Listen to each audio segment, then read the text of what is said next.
Салам достор. Эсиңиздерде болсо, нике темасына байланыштуу өткөн видеодогу кыскача киришүүдө мен сиздерге бүгүнкү алгачкы видеонун темасы эмне жөнүндө болорун айткам. Бүгүнкү алгачкы видеонун темасы никенин жаралыш максаты. Никени ким жараткан? Никенин жаралыш максаты. Көпчүлүгүбүз эле никени Кудай жаратканын билебиз. Никени Кудай жараткандыгына ишенебиз. Эгерде бул ушундай болсо, анда Кудай никени кандай максат менен жараткан? Кудайдын никеге болгон планы, Кудайдын никеге болгон максаты кандай болгон? Мына ушул жөнүндө биз сиздер менен карайбыз. Муса пайгамбар жазган Тоорат китебинин эң алгачкы китеби бул Башталыш китеби. Башталыш китеби 1 бап 26-дан 28-ге чейинки аяттарда никенин жаралышы жөнүндө биз төмөнкү сөздөрдү окуйбуз.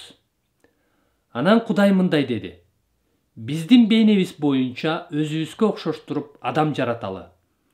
Алар деңиздеги балыктарга, асмандагы канаттууларга, малдарга, жер үстүндө сойлоп жүрүүчү жаныбарларга, бүт жер үстүнө бийлик кылышсын. Ошентип Кудай өз бейнеси боюнча адам жаратты. Аны Кудайдын бейнеси боюнча жаратты. Аларды эркек аял кылып жаратты. Анан Кудай аларга мындай деп батасын берди: укумдап тукумдагыла, жер жүзүн толтургула, жерди ээлегиле жана деңиздеги балыктарга, асмандагы канаттууларга, жер үстүндө сойлоп жүрүүчү бардык жаныбарларга бийлик кылгыла дейт. Бул үзүндөгө ылайык адам Кудайдын бейнеси боюнча жаратылгандыгын көрдүк. 26-аятта Кудай биздин бейнебиз боюнча өзүбүзгө окшоштуруп адам жараталы дейт. Анан 27-аятта аларды эркек аял кылып жаратты дейт. Кандай деп ойлойсуздар? Кудай эркекти гана өз бейнеси боюнча өзүнө окшош кылып жараттыбы? Же экөөнү тең, эркекти дагы, аялды дагы өз бейнеси боюнча өзүнө окшош кылып жараттыбы? Албетте, бул сөздөргө ылайык Кудай эркекти дагы, аялды дагы өз бейнеси боюнча өзүнө окшош кылып жаратты. Бул бизге эмнени билдирет? Аял дагы эркек сыяктуу эле Кудай алдында бирдей баалуулукка, тең укукка ээ. Анткени Кудай эркекти аялдан жогору, аялдан баалуу кылып жараткан жок.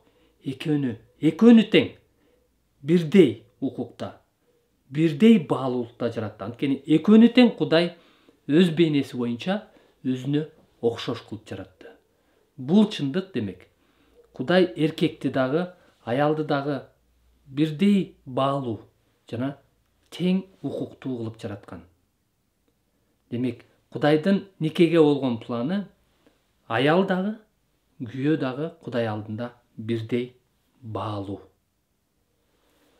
Дүйнөдө кээ бир улуттар, кээ бир салттар аялдарга төмөн мамиле кылышат, төмөн карашат. Ал эми биз бул чындыкка ылайык Кудай экөөнү тең укуктуу жана бирдей баалуу кылып жараткандыгын көрдүк. Ошондуктан сиз, досум, аял затына кандай карайсыз? Бул сөздөргө ылайык сиздин мындан аркы көз карашыңыз кандай болот? Андан кийин карасак, 28-аятта Кудай экөөнө эки тапшырма берип атат. Укумдап, тукумдап көбөйгүлө дейт. Анан бүт жер үстүнө бийлик кылгыла дейт. Экөөнө тең бирдей тапшырма берип атат. Биринчи тапшырма укумдап, тукумдап көбөйүү. Бул кимге берди бул тапшырманы? Аялга гана бердиби? Жок. Экөөнө тең берди.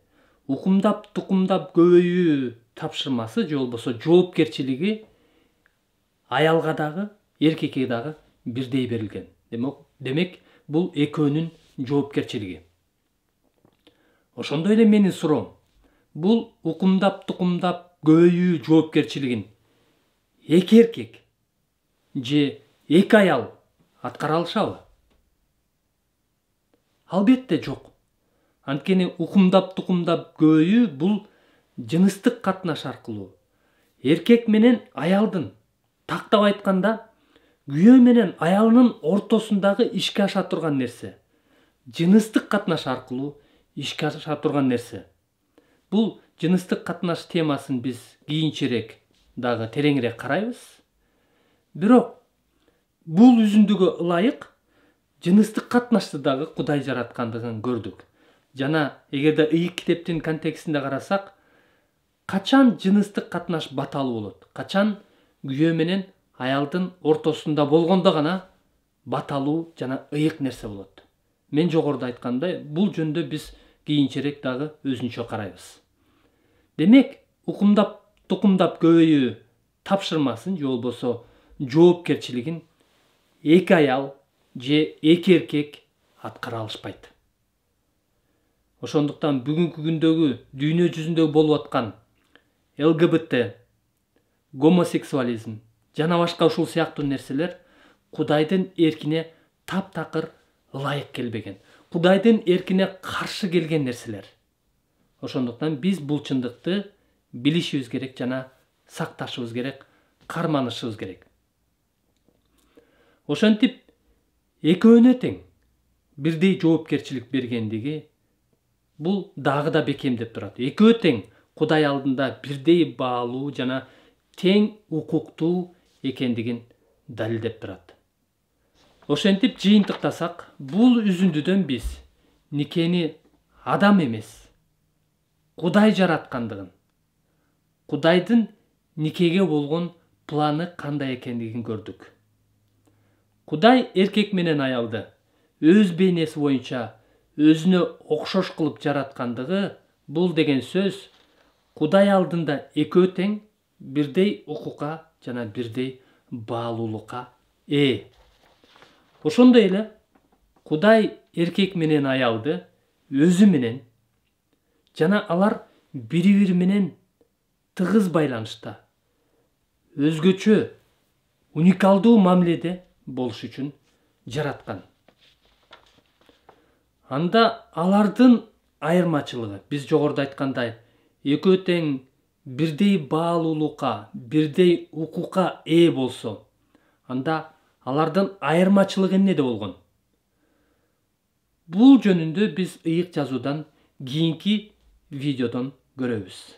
Ал эми сиз бул видеого лайк басып, каналга жазылып жана башкалар менен бөлүшкөндү дагы унутпаңыз. Ошондой эле никеге байланыштуу кандайдыр бир суроолоруңуздар болсо, төмөн жака комментарийге жазсаңыздар болот. Анда кийинки видеодон көрүшкөнчө бизден алыстабаңыз.